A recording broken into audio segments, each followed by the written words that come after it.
Hello and welcome to my channel. I'm Nicola Thompson at Inner Vision Therapy, and in today's video I'm going to talk to you about how to help someone with anxiety. Maybe you have a friend or a loved one or partner who suffers from anxiety, and it can be a challenge to know what to do or what to say or how to help them if they're having an anxiety attack, their anxiety is quite high in any particular day. So here I've got some tips that I've prepared that I want to share with you today. And first of all, what is anxiety? Anxiety affects all of us at some point in our lives. It's a natural response, it's our body's biological response to what we think is a fearful situation, perhaps a threat, perhaps an anxious situation like a job interview. And it's a natural process where we produce adrenaline and cortisol, that are hormones that make our heart beat a little bit faster, our breathing increases, so that we get blood flow around the body, and that's the fight or flight response. Our body's getting ready to face the danger or flee.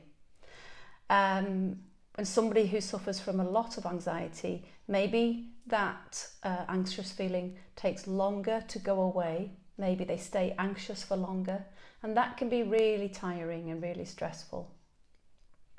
So as part of this video, I'm going to be referring to the Mind website. There's some really helpful information on there, both if you suffer from anxiety and also how to help. So if your family, there's a link that says family and friends. I'll share these links in the description below this video. So the first tip is listen with your full attention.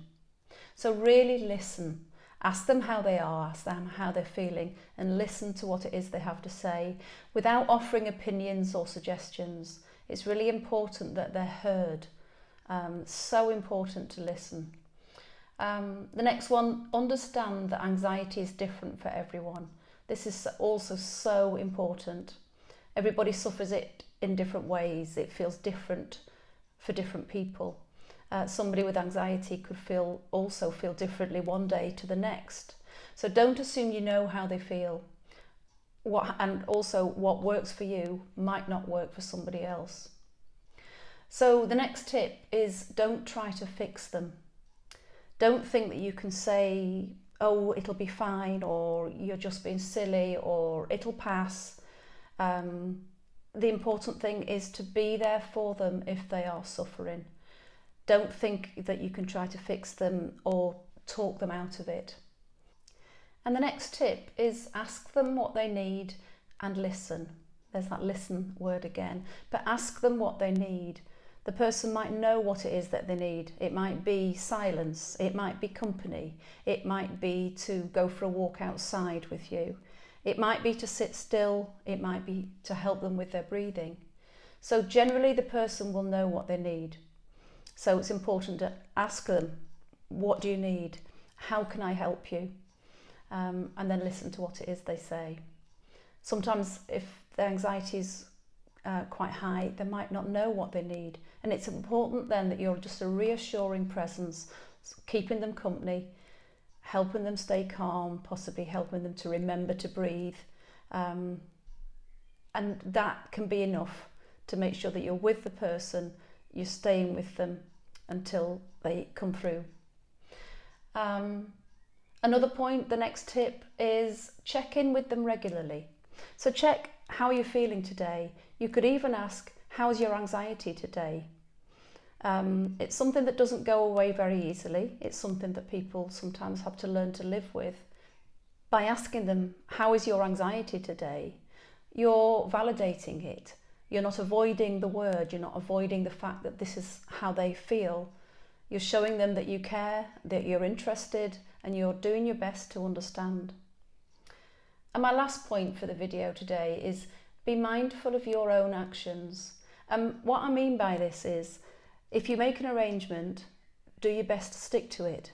If you need to change the time of a meeting or cancel an arrangement, give them as much notice as possible.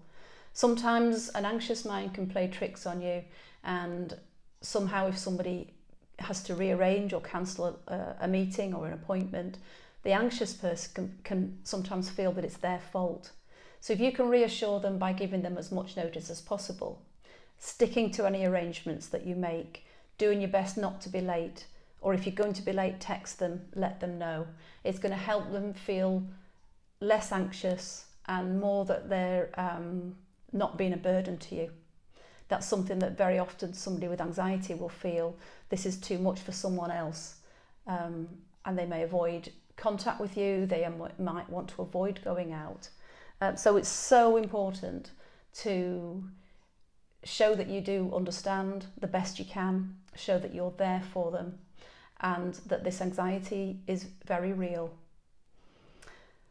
So I hope some of these tips have been helpful for you. If you do know someone who's close to you, or a friend perhaps who has anxiety, as I said, I shall leave some links in the description below to the Mind site, 2 very useful pages. I'll share these tips with you again, and also if you go to my website, there are some relaxation recordings on there that might help either you or the person that you know with anxiety. So I hope you've enjoyed the video. Join me next time and stay safe and go well.